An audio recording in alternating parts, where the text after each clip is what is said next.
Thank you. The ICJ calls for more robust action by states and the Council on the situations in Eswatini, Myanmar and Afghanistan.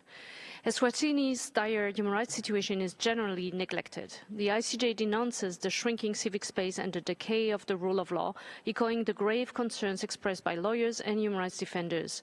The ICJ has documented numerous instances of repression, intimidation and killings of individuals involved in human rights and public interest cases. Authorities have wholly failed to investigate the deaths and injuries caused by the suppression of protests in 2021. In Myanmar, the junta's repression against lawyers and human rights defenders, as well as its systematic atrocities against the civilian population, intensified, as exemplified by recent unlawful airstrikes. The ruling junta plans to hold sham general elections in the face of absolute absence of rule of law. Now is the time for the international community to increase efforts to hold those responsible for the most serious crimes under international law accountable. We urge states to increase humanitarian aid through financial support for those suffering, now exacerbated by the United States' suspension of foreign aid.